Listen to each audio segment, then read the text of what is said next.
Charles Leclerc's fine form continues as the Ferrari driver claims pole position for the Azerbaijan Grand Prix. Elsewhere, Lando Norris suffers a rare setback after being eliminated in Q1.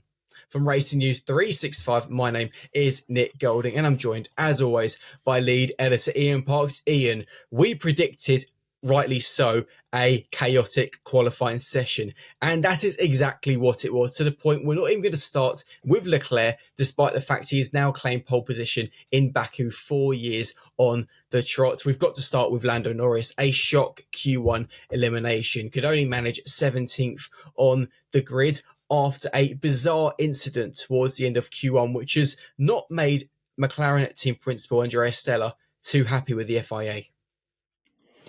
No, it was one of those real unusual incidents, and it could have happened to anyone at any time, given the circumstances. It just so happened that it befell Lando Norris when all we've done coming out of the Italian Grand Prix and over the intervening period is talk about his title chances, the McLaren team orders saga. Well, bearing in mind where he's starting on the grid tomorrow, McLaren at least are going to get through that Grand Prix, you would expect, without any qualms whatsoever about where Oscar Piastri is on the track, who starts second on the grid, by the way, folks, compared to Lando Norris, who is down in 17th. As I say, Q1, one of those situations, could have happened to anyone. Lando had not got a second real banker lap in Q1. So that meant that going into the last few minutes, he was kind of under pressure. He was sitting in the bottom reaches of the qualifying timesheet. And in fairness, he delivered in Sector 1, Sector 2, comfortably up in both those sectors. He was comfortably going to be top 10, high reaches of the top 10. And then just as he's about to head into Sector 3, lo and behold, yellow flags are out. Obviously, he has to slow down, and that absolutely ruined the lap. The yellow flag was for a slow Esteban Ocon, who was off the racing line, and there was a debate as to whether, just as Lando was coming into that particular sector, whether it was a yellow light, yellow flag, but in this case it was the yellow lights that were around the track, or a white light, because the suggestion was with a white light that just simply indicates to a driver there is a slow car on track, that they don't necessarily have to slow down because of the position of that car on the track. However, McLaren reviewed it, they looked back at it, and yes, Lando did actually catch a yellow light, yellow flag, which meant that he had to slow down, and that completely ruined his lap.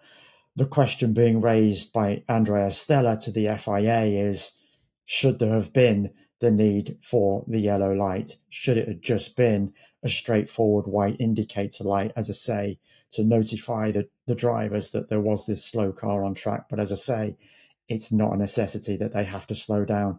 It's just a simple warning, a little bit more like a be careful kind of light, but you can continue on your lap as you'd wish. And it's going to be now such a tough Sunday for Lando, because whilst overtaking is possible in Baku, a lot of drivers have already stated how being in the tow is going to be so difficult for the entirety of the race. DRS trains are going to be a bit of a nightmare. And actually for Lando as well, Oscar being on the front row, as you rightly said, proves actually just how competitive McLaren are once again this weekend. But the further blow for Lando is, okay, Red Bull didn't perform as well as expected. Sergio Perez in 4th, Max Verstappen only 6th. In the championship fight, Lando's 62 points behind. It's a big margin. We know, we've discussed it, that Lando needs to be finishing ahead of Max pretty much in every single race remaining this season, scoring big points. The chances of that happening now on Sunday is very slim. Slim. I have absolutely no doubt that Lando will end up in the points. It's just a question of how far up the grid.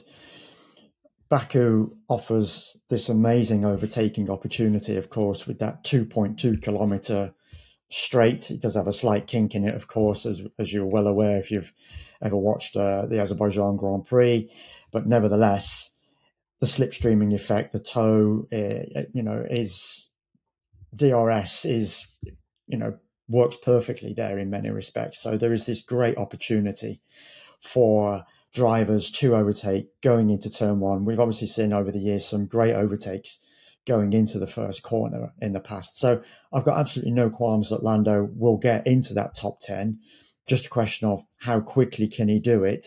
And from there, once he is in the top 10, how much further will he then be able to progress? And in particular, try and limit the damage to Max Verstappen, who starts from sixth on the grid. As you say, Nick, not a great qualifying for Red Bull. You predicted that they'd be on the front row, and it was looking promising, it has to be said, after Friday practice. But once again, the balance shifted around on that car, in particular for Max. He struggled a little bit more than Checo in this instance, made a major mistake in turn 16 in Q3 that cost him 0.6 of a second.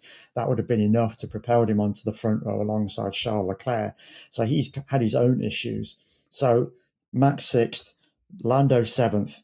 How close will they be come the end of the Grand Prix? A lot could play out. We know what this circuit is like. We've seen enough red flags over the course of this weekend so far, over these 2 days. Everything to suggest there's going to be more red flags, well, not red flag, but certainly maybe safety car periods. And that could obviously then help Lando Norris, depending on the relative positions on track. So it really is going to be a case of damage limitation for Lando. But we've got to think as well that if Charles Leclerc goes and wins this Grand Prix tomorrow, just what I was going to say. Yeah, back-to-back Grand Prix victories. Should Max not make any progression and he's sixth, that's a big chunk of points that Charles will have taken out of Max. And then all of a sudden, he's going to be in that mix. Because I think, just going to have a quick check, Nick, just very quickly.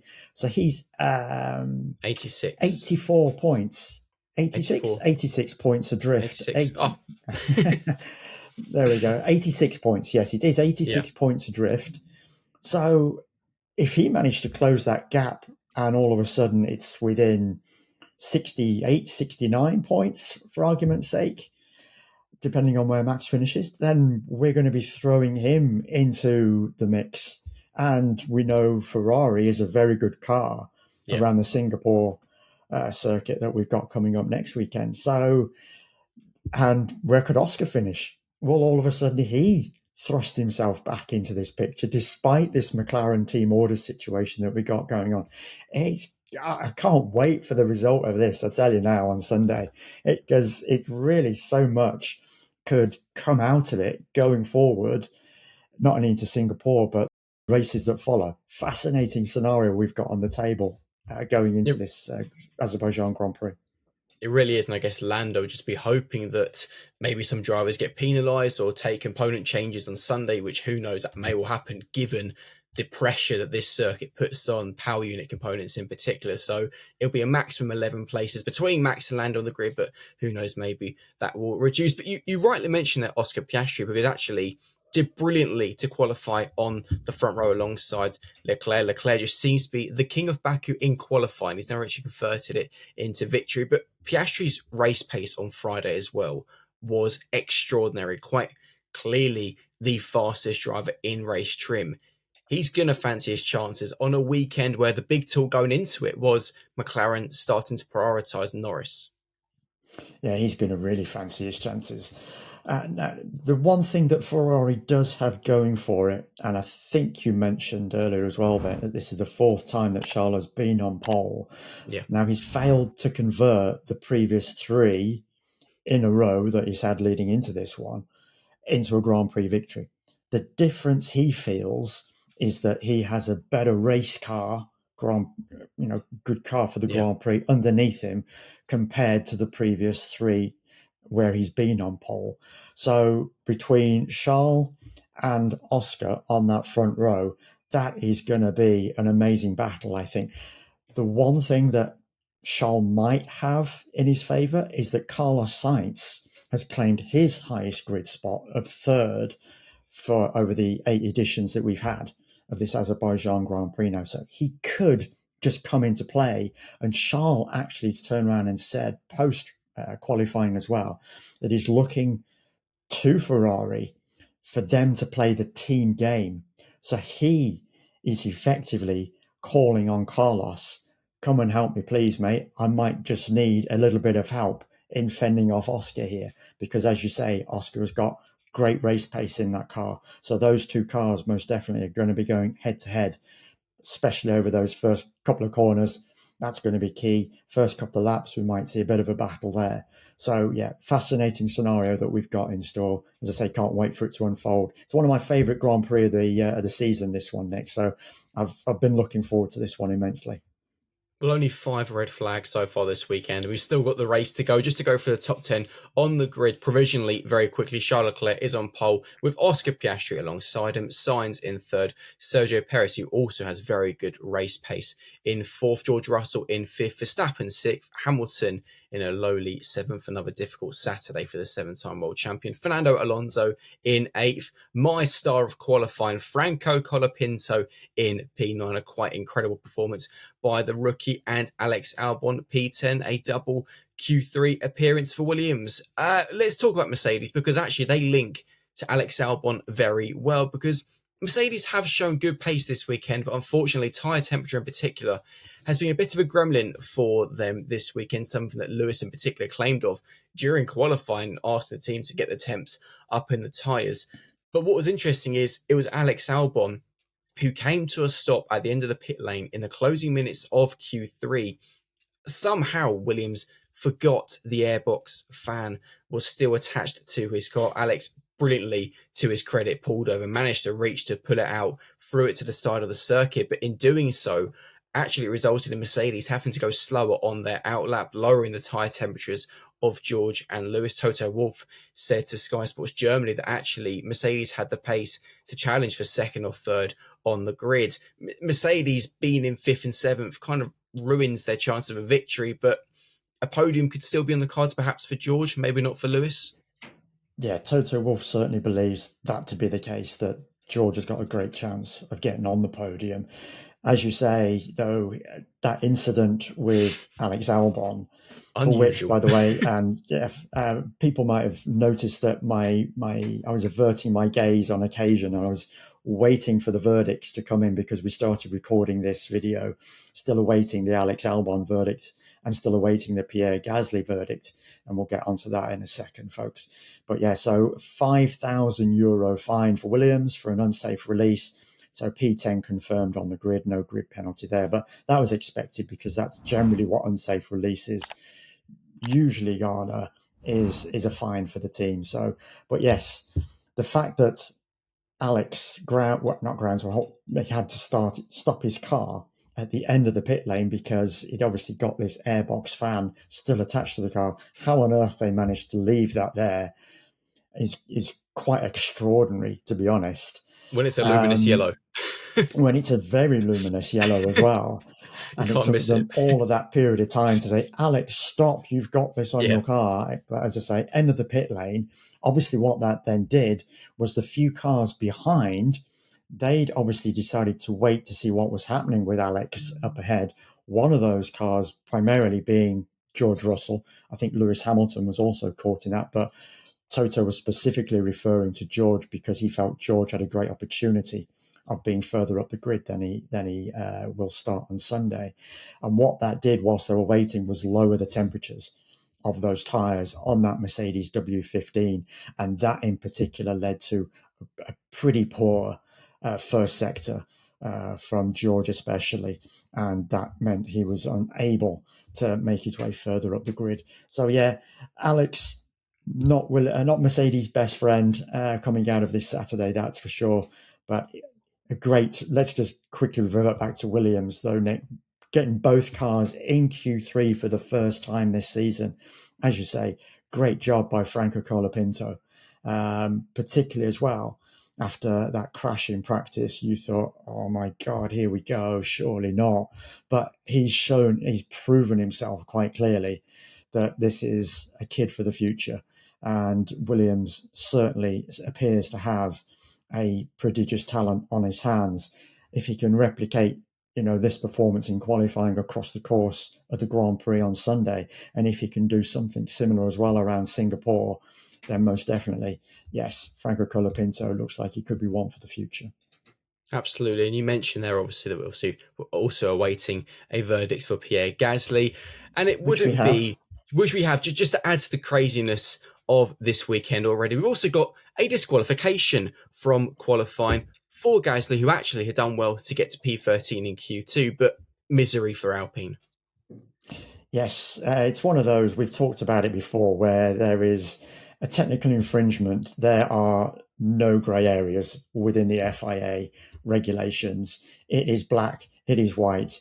You have either fouled or you're perfectly clear. But on this instance, when you see that an FIA doc comes in and it says this has occurred, and in this instance, it was the Alpine of Pierre Gasly exceeding what is described as the instantaneous fuel mass flow limit.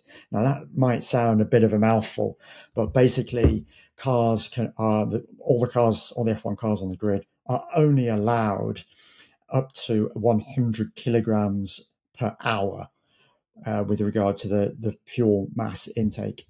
And in this instance, it has led to a quite clear infringement of the rules, and it is a slam dunk disqualification from the qualifying classification.